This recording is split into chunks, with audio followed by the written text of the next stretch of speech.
to want their son to be a sissy, or their son to be very passive, or to be a woozy, or to be, because they don't want their boy to be aggressive. They don't want their boy to be a Conan the Destroyer. Where again, as in the misrepresentation of old age, males are characterized as brutal. Like you can't, men are not gentle, men are not tender, or if they're tender, they're homosexual. But a man can't be tender and can't be caring and can't be loving. So what has been your observation and, in your opinion, the root of what we see increasingly being the feminization of masculinity in this society? It's been a designed plan that's been going on for quite some time now, and the design is to feminize men, to increase the estrogen concentration, to decrease the testosterone concentration.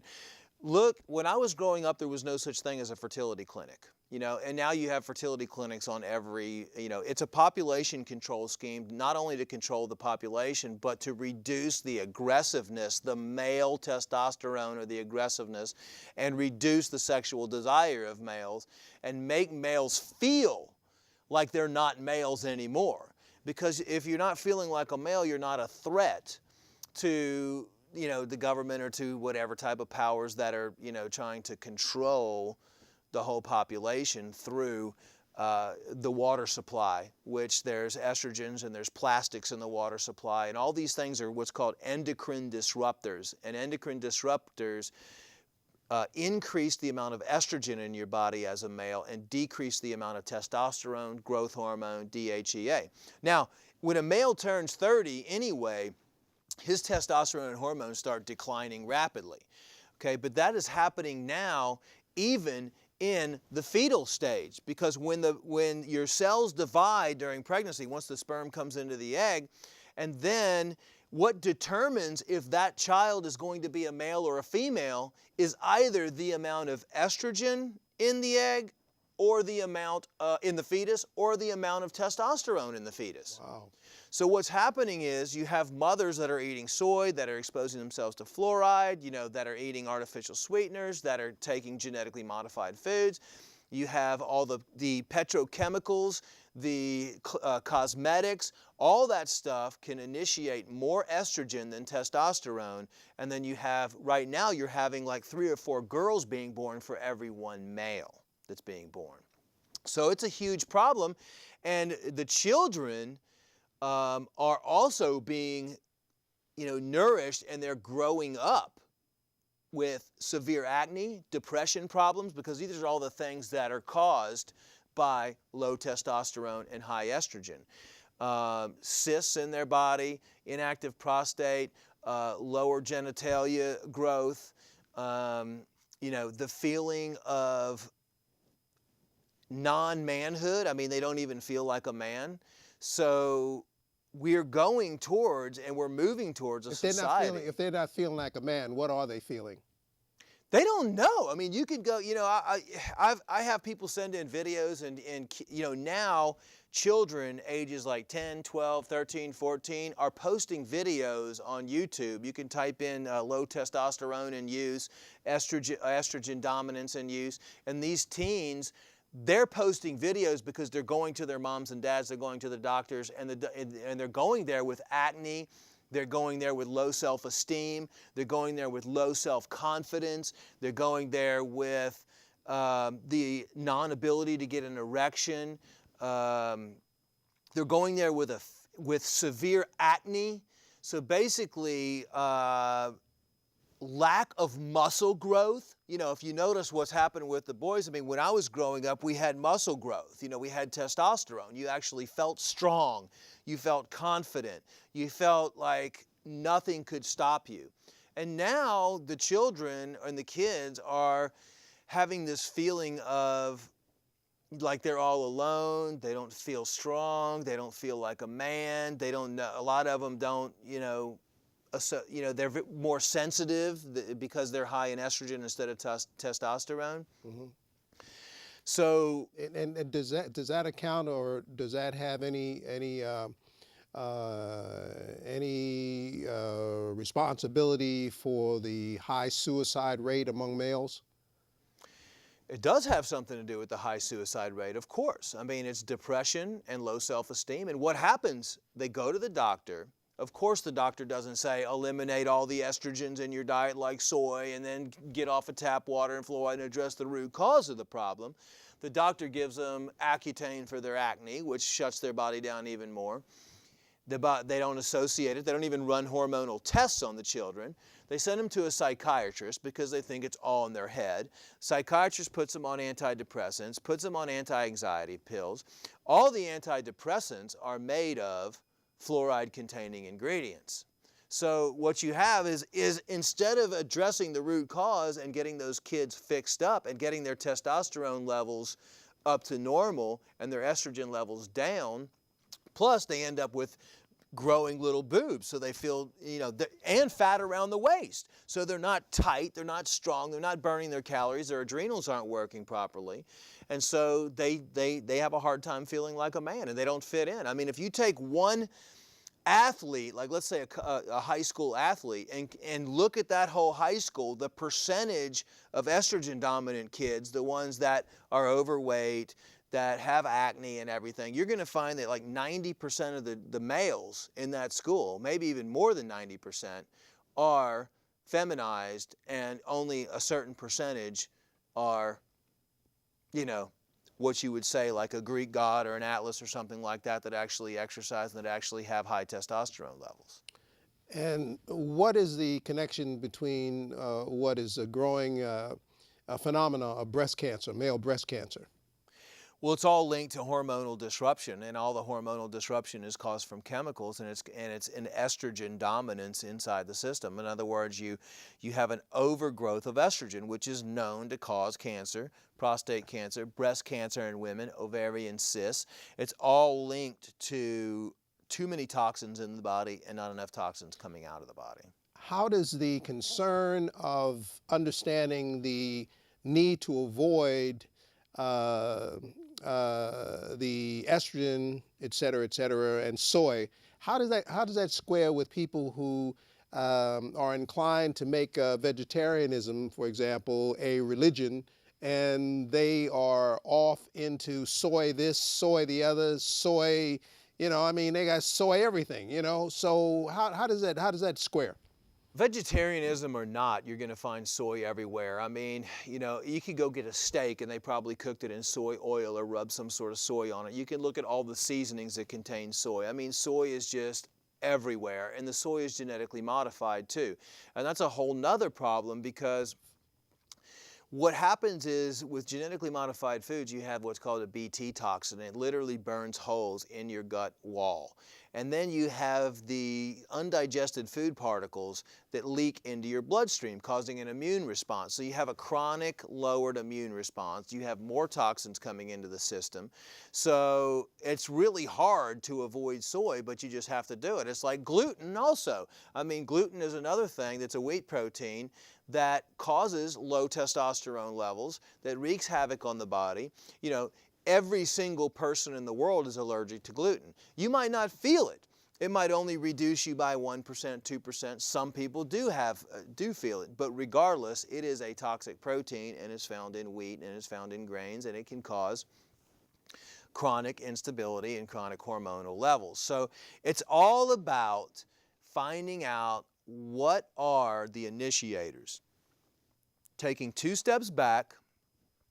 All this information is available out there. I mean, you and I talk about it. It's out there. It's available. It's about, if you or anyone in your family, if your son has any health problem, from a rash to anything else, immediately what you should do is start looking for natural options. Start looking for ways to address the root cause of the problem instead of the symptoms. Because most likely, if you go to the standard medical care, and I'm not saying don't go for emergency situations.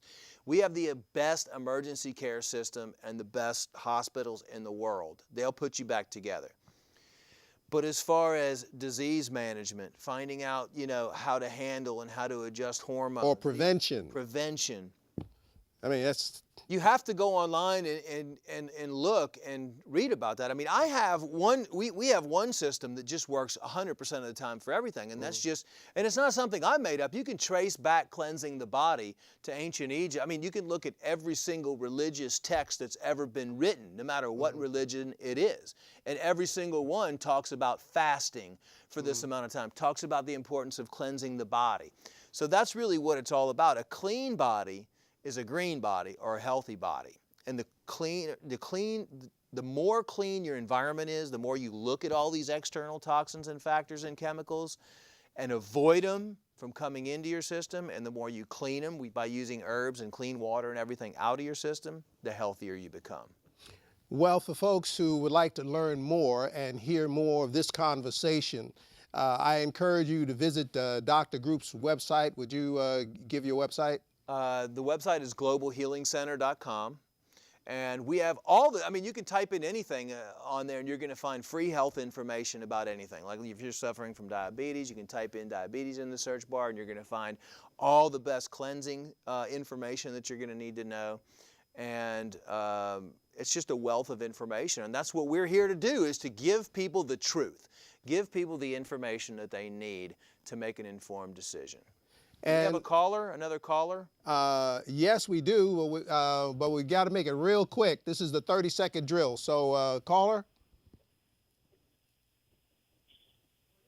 Going once, going twice. Hello? Yes. I'm here. I have a question about the depot shot. About what? The depot shot. Depot shot? The depot, yes, the depot shot for women. Oh, Depo-Provera? Yes. Oh, Depo-Provera. Yes. Well, okay, that's a long situation to get into, but basically, I don't believe that anybody should have any type of shots inside their system. I mean, it's toxic, and there's alternatives to that, but that would have to be a whole nother conversation at this point in time.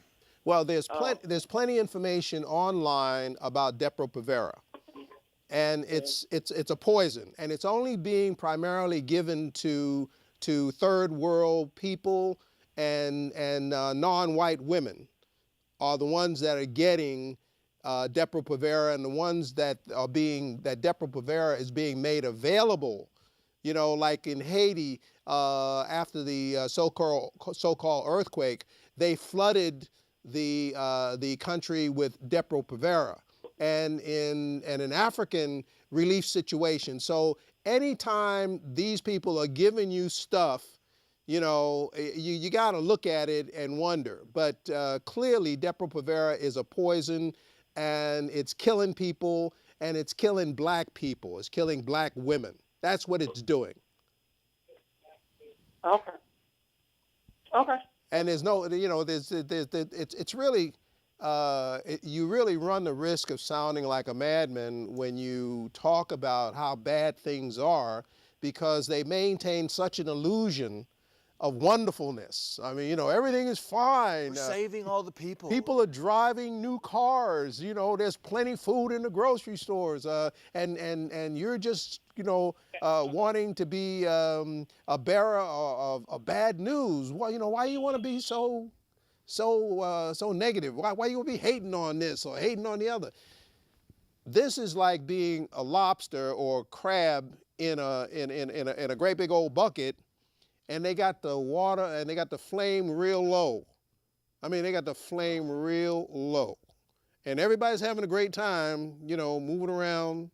But what's getting ready to happen is your butt's getting ready to get cooked, okay? And that's almost the exact same thing that they have structured in our society, where they maintain, they keep people so entertained. They keep things going on where there's always something for you to be distracted by. And let me ask you, this is an intelligence test. If music and entertainment was so good for us as the masses, why are we in such bad shape? Let me put it to you another way. If music and religion and entertainment was going to deliver and improve the condition of the people made in America, who are the direct descendants of those captured and enslaved prisoners of wars, if they were going to be, if that was going to affect our condition and improve our condition, why are we in the condition that we're in when we have had more music, we've had more religion, we've got more entertainment, we got more distractions, we got all the things that they make readily available? Why should they make that readily available to us when the good stuff that we need, like good food, good water, good health care, you can't get that? That's priced out of our range, out of our ability to reach. So when someone who already doesn't like you, because we wouldn't be here if somebody didn't like us. Come on, folks. We weren't brought here by friends. Our ancestors were brought here by enemies. And they have no intention of paying reparations to you, your children, or anybody else. So the plan is to get rid of you. And they don't mind losing a number of white people in the process of getting rid of us. That the primary goal is to get rid of us because they don't need us anymore, and they're not going to satisfy or discharge the debt that they owe us. So they're allowing all of these people to come up from different places in the world, come into this country to replace you. Just drive around the city and see who's working. Drive around the city and see who's pushing a cart, who's homeless. This is all planned, folks. And the main thing that we need to begin to understand is to stop cooperating with the design to destroy us. And that's whether you're white, blue, black, green, or gray. Stop cooperating with the design to destroy us. And one last question, Dr. Group. If you're a young man and you're 75 or 100 pounds overweight, or maybe more, today, with the high risk of what a person could realistically not have as a strong physical system, what prognosis would you give to the future of a young man in his 20s that finds himself 75, 100 pounds overweight? And we've got 2 minutes. It would be a dismal future because, the way that people judge everybody and the way that, he's obviously already toxic and he's already overweight.